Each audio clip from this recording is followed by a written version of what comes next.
Começa agora o Direito Conectado, o podcast do ABFF. Aqui a gente traduz o direito para que ele se conecte com sua vida. Hoje a gente vai te levar para os bastidores de um universo que muita gente não entende bem, mas tem um impacto direto na sua jornada, no seu salário, nas suas férias e até na sua rescisão. O mundo das negociações coletivas. Eu e Marina vamos falar sobre o papel dos sindicatos, dos acordos coletivos e como o direito pode e deve ser usado como ferramenta de proteção coletiva. Marina, o que muita gente pergunta é: acordo coletivo é lei? Bom, não é lei, mas é como se fosse, né? Então vamos voltar do início para a gente entender qual é a diferença entre convenção coletiva, acordo coletivo, o que é uma negociação direta. Vamos lá explicar. Convenção coletiva, ela é uma norma negociada entre sindicatos. Então tem o sindicato patronal, que é o sindicato que representa as empresas de uma categoria econômica, e o sindicato dos trabalhadores que trabalham para aquelas empresas. E aí eles negociam direitos e deveres daquela categoria que aquelas empresas vão cumprir. Essa convenção coletiva, ela vira lei entre as partes que negociaram, os trabalhadores por meio do sindicato e as empresas por meio do sindicato patronal. E o acordo coletivo é um pouco mais específico, né? Porque é a negociação entre uma empresa apenas com o sindicato dos trabalhadores. Então, o universo é um pouco menor, mas também é lei para aquelas partes que negociaram. E aí, tinha um detalhe importante que a reforma trabalhista mudou, infelizmente, que antes da reforma, o trabalhador ele podia receber direitos, né, se beneficiar de direitos de ambas as normas. Então, se a sua empresa negociou um acordo coletivo com o sindicato, e aí tem uma norma ali dentro que é vantajosa para você, então ela é aplicável para você. Mas na convenção coletiva tem outra norma que também é vantajosa para você. E aí você poderia também receber o direito daquela norma. Poderia ficar uma norma híbrida, um pouquinho do acordo, um pouquinho da convenção, mais ampla. E aí a reforma trabalhista mudou isso. Ela trouxe um artigo novo dizendo que o acordo coletivo, quando ele existe, ele prevalece sobre a convenção. Então, mesmo que a convenção seja mais vantajosa, se o acordo coletivo for pior, vamos dizer, não importa, ele se aplica, porque a reforma entendeu que aquilo ali é a vontade das partes e tem que ser respeitada. Então, isso foi uma perda brutal. Então, assim, na prática, é como, vamos supor que a convenção coletiva fixasse uma cláusula econômica de reajuste de 10%. E se o acordo coletivo fixou de 5%, vai prevalecer o de 5%. O de 5%, exatamente. Né? E aí isso reforça a importância da negociação, né? Porque fazer a negociação coletiva muitas vezes tem tomado um caminho que a empresa quer fazer para reduzir direitos e não para colocar mais direitos. Então você vê cada vez mais empresas buscando sindicatos representantes dos trabalhadores para fazer acordo coletivo do que existia antigamente. Mas elas estão buscando reduzir direitos. E aí a reforma trouxe algum freio para isso, né? Não é permitido negociar, por exemplo, o valor do 13º, o percentual da hora extra é no mínimo 50%, não pode ser menor. Trabalho noturno, que tem adicional noturno, não pode negociar também. Licença maternidade, essas coisas mais importantes, mais fundamentais, exatamente. Mas existe a possibilidade de negociar jornada de trabalho, escala, diversos pontos que, inclusive, o STF já entendeu que prevalece a negociação. Então, antigamente, você poderia entender que uma escala de trabalho, por exemplo, 4x4. 4 dias de trabalho por 4 dias de descanso. Antigamente poderia ser entendido que essa jornada ela é extenuante para o trabalhador, porque, por exemplo, são 4 dias num turno de 12 horas cada um. É muito cansativo. E aí, antigamente, o TST entendia que, olha, essa jornada precisa ter mais dias de descanso para compensar, porque o trabalhador trabalhou 12 horas 4 dias seguidos. E o STF entendeu que não, que se a categoria negociou dessa forma, é aceito dessa forma. Então, reforça a importância do sindicato, porque um sindicato fortalecido é o que vai garantir os direitos dos empregados, né? Se você tem um sindicato fraco, a empresa tem um poder de barganha muito maior. Muito maior. E aí os trabalhadores ficam numa situação difícil.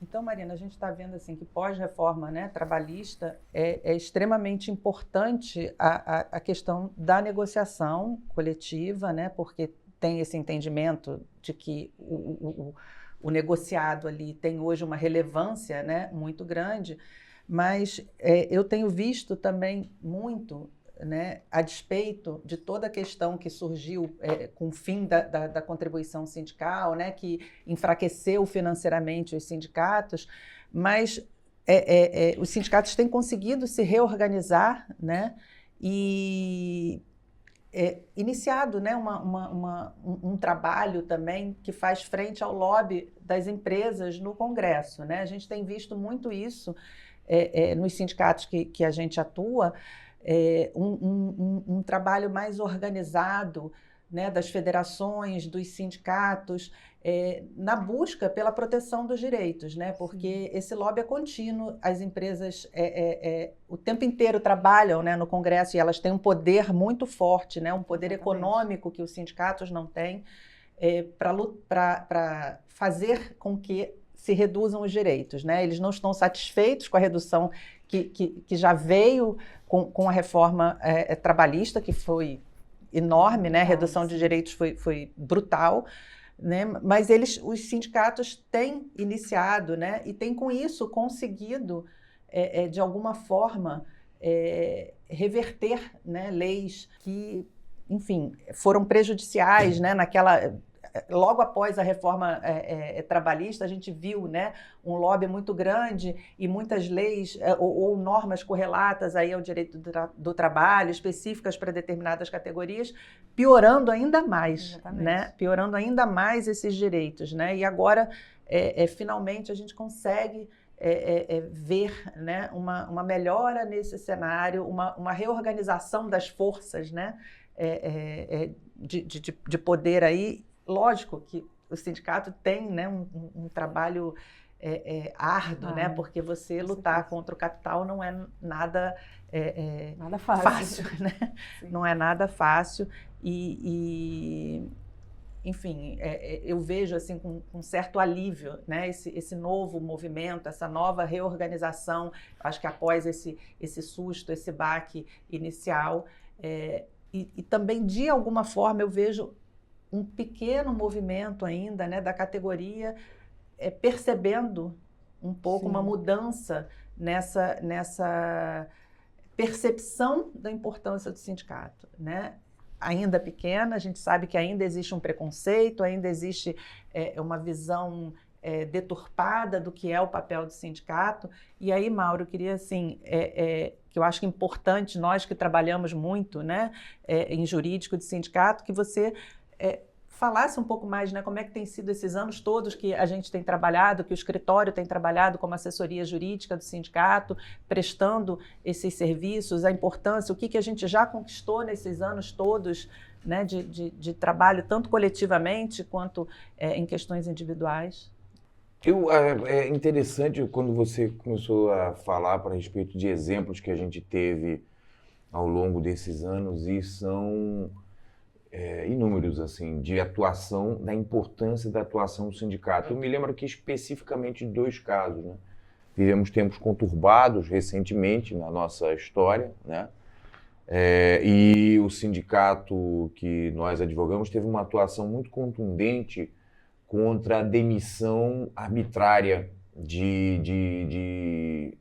trabalhadores, né, de uma determinada empresa. E demissões assim completamente, enfim, infundadas, né? Né? E que conseguimos reverter, né, isso na justiça, essas demissões, conseguimos reintegrar esses trabalhadores diante desses abusos que foram cometidos, que foram muitos. Esses últimos anos foram um pouco nebulosos, né? Pouco antes e mesmo pós-pandemia, foram anos bastante nebulosos para o direito dos trabalhadores e parece que abriu as portas aí para toda sorte de abusos e que estava tudo permitido. Ainda bem o judiciário teve força para brecar isso, mas fundamentalmente quem foram os sindicatos. Quer dizer, um sindicato minimamente forte, minimamente organizado, com todo o enfraquecimento que eles foram submetidos nos últimos anos, e um jurídico, né, que é atuante, né, conseguimos reverter essa situação dessas demissões abusivas que aconteceram. Teve outros casos que é muito menos incomum. Estou tentando talvez falar de um jeito que, para dizer, não é tão comum, não é algo corriqueiro aparentemente, mas também não é tão incomum, que são empresas de maior porte, de grande porte, que dominam certos setores econômicos e que, por essa dominância econômica ou mesmo de uma determinada área, região, você tem essas empresas até mesmo controlando os trabalhadores, evitando que eles sejam muitas vezes contratados por outras empresas, se eles de algum modo no passado contrariaram os interesses. Então a gente teve lista negra. A famosa lista. E aí a gente teve uma situação no escritório recente de uma grande empresa, né, que evitou o acesso de um determinado trabalhador, que ele pudesse prestar serviço para uma outra empresa, porque no passado ele tinha movido uma reclamação trabalhista. Então isso é bem menos incomum do que a gente pensa, né? Essa pressão exercida a partir desse poder econômico de evitar, de você impor a sua vontade por esse abuso. Então esse trabalhador, ele passou a ter dificuldade de encontrar trabalho em outros lugares, porque essa empresa de uma certa dominância econômica e uma certa dominância naquela região, ela simplesmente não dava acesso a ele, às suas instalações, para empresas terceirizadas que prestam serviço para essa grande empresa. Fui claro? Foi, acho que foi. Bastante. E aí conseguimos reverter isso, né, numa situação, ou pelo menos amenizar. Não foi amenizar a partir de uma indenização que esse trabalhador teve dessa grande empresa, mesmo não tendo um vínculo contratual direto com ela. Sim. O vínculo era com uma outra empresa de menor porte, terceirizada, que não teve como continuar a relação de emprego, porque simplesmente ela tinha um trabalhador que não poderia ter acesso a determinadas áreas controladas por aquela empresa maior. Sim. E esse trabalhador, ele procurou o sindicato. Exatamente. Ele, no momento que ele se sentiu prejudicado, ele procurou a assessoria do sindicato e o sindicato acionou o Ministério Público do Trabalho. Que reconheceu a existência dessa violação básica. Quer dizer, que a existência dessa violação básica o Ministério Público reconheceu. As medidas foram as ideais, na minha visão? Não. Né? Então, ainda estão longe de entender essa situação, penso eu, respeitosamente. Aí, porque quando eu digo respeitosamente é porque pode parecer uma medida meio radical, às vezes, mas claramente se trata de uma medida econômica de cunho coercitivo e que tanto o Ministério Público do Trabalho, no caso, quanto o Judiciário, ainda atuam de uma maneira muito isolada, como se fosse aquele caso, quando não é aquele caso, penso eu, mas sim é um tipo de comportamento econômico que é coletivo, né? Muitas vezes que a gente vê, para essas empresas que têm uma certa dominância, seja de um determinado mercado, seja de uma determinada área ou até das duas coisas. Isso é muito comum, né? Assim, a gente também lembrando aqui de outro caso, né, que a gente ganhou uma ação coletiva também contra uma determinada empresa e simplesmente os funcionários têm medo, né, efetivamente, de executar a sentença que é um direito que eles já têm garantido. Né? Daí a importância do sindicato, né? Porque eles sabem que se eles forem executar para ganhar aquele direito que o sindicato já conseguiu numa ação coletiva, eles vão ser mandados embora no dia seguinte. Exatamente. Né?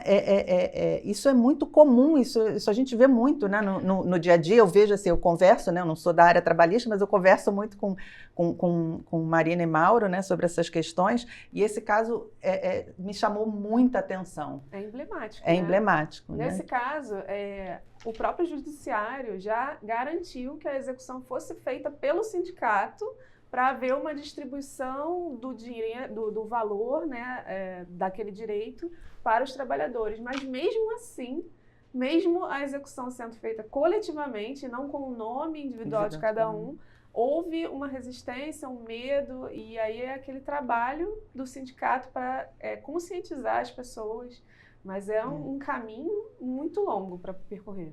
Daí a importância das ações coletivas, né? Exatamente. Sim, e a gente ainda está vivendo essa situação que eu acho que recrudesceu nos últimos tempos, que é do trabalhador ser admoestado pela empresa, às vezes de forma silenciosa, e como existe a figura da demissão sem justa causa, pura e simplesmente, então você nunca, muitas vezes, pode ter esse controle.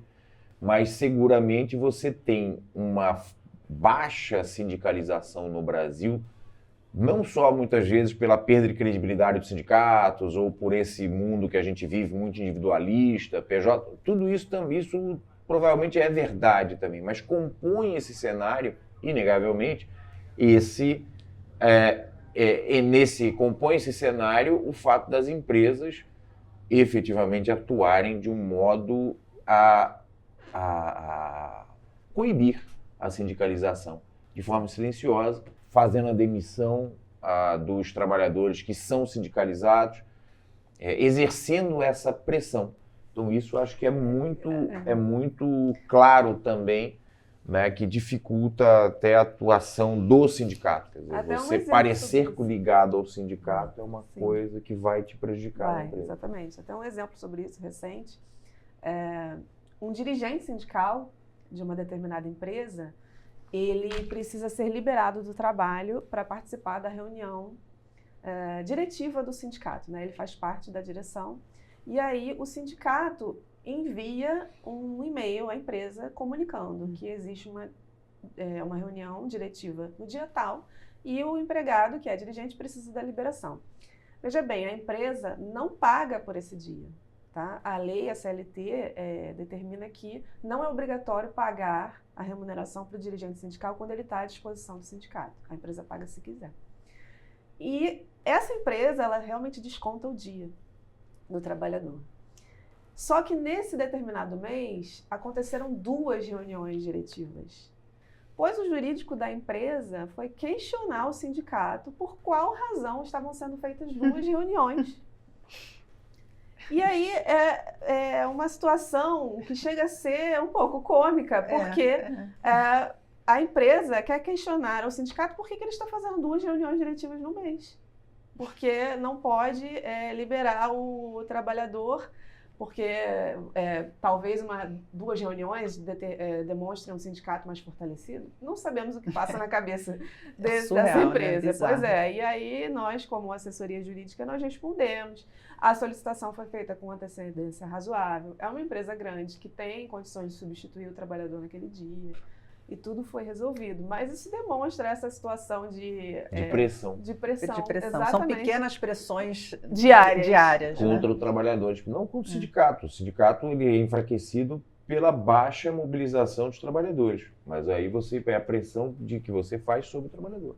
Exatamente. Né? Sobre esse trabalhador, e é isso que a gente ainda vive o início do século XX. Não é nesse aspecto, assim, a gente ainda tem um dos fatores de enfraquecimento dos sindicatos é o fato de que tanto o Ministério Público do Trabalho quanto o Judiciário me parece que olham essas situações de forma muito individualizada, como se fosse o problema desse trabalhador pontual, que foi admoestado, pontual, e não de uma maneira um pouco mais... de uma maneira mais coletiva, mais de uma ampla, maneira né? mais ampla, de uma maneira política. O que é interessante nessa história do fortalecimento ou enfraquecimento dos sindicatos é que passa diretamente pela possibilidade do trabalhador a se filiar ao sindicato sem sofrer nenhum tipo de pressão, é que não ajuda nisso o fato de que tanto o Ministério Público do Trabalho quanto o Judiciário eles atuam de uma forma muito individualizada. Sim. Então, como nesse caso que a gente mencionou aqui, que é do que aconteceu no escritório, eles atuaram pensando na situação dele apenas, resolvendo mas não inteiramente a situação, apenas essa situação individual. E essa... Não olhar a coisa de um panorama mais amplo é que eu acho que falta para as nossas instituições aí. Você me faz lembrar de um caso, né, emblemático que a gente teve, em que o judiciário não atuou, né, dessa forma, com uma visão um pouco mais coletiva, que é da eleição do representante dos trabalhadores no Conselho de Administração das Empresas, né, que a gente tem uma lei, né, que impôs diversas limitações, dentre as quais que esse representante dos trabalhadores não pode ser dirigente sindical. Olha que absurdo, né? Pois é. Não pode, quer dizer, é mais um duro golpe, né, na representação dos trabalhadores. Quem teria mais legitimidade que não o sindicato para representar esses trabalhadores no Conselho de Administração, né? Porque existe uma representação prevista em lei, né, dos trabalhadores quando as empresas são de maior porte, né, tudo. E aí a lei foi lá e falou assim, não, o dirigente sindical não pode ser o representante dos trabalhadores. Isso é um completo absurdo. A gente entrou com o Só contextualizando, que eu acho que é importante, o conselho que você está falando aí é da lei que trata do Conselho de Administração das Empresas Estatais. Das empresas estatais, e teve essa proibição em lei, que é um escárnio. Né? Que é um contrassenso. Né? E quase que um preconceito. Assim, você não pode ser representante dos trabalhadores se você for filiado ao sindicato. É claramente, na minha visão, inconstitucional essa vedação. Né? Essa vedação é inconstitucional. Mas tem passado. Né? Então, esses abusos desses últimos anos ainda não foram inteiramente superados, né? Ainda acho que vai demorar um tempo ainda, e ainda temos um Supremo Tribunal Federal que não tem tantos bons olhos para uma situação como essa, mas que é um abuso, uma vedação e uma violação constitucional, você proibir. Então, se um dirigente sindical de se candidatar e ser eleito como representante do trabalhador de uma empresa estatal no Conselho de Administração é um completo absurdo. Absurdo com tudo. Exatamente. Mas, enfim, é o que a lei determina e que o STF ainda não declarou que é inconstitucional. Então, é isso, né, gente? No ABFF, a gente acredita que o direito é mais forte quando é coletivo. Por isso, nosso braço sindical existe para proteger o trabalhador, com estratégia e muita consciência de classe. Se você faz parte de um sindicato e quer entender melhor seus direitos, como isso funciona, pode contar com a gente. Se curtiu esse episódio, compartilhe com colegas de trabalho, representantes sindicais e lideranças de base. Vamos juntos fortalecer a atuação jurídica que transforma realidades coletivas. Até o próximo Direito Conectado.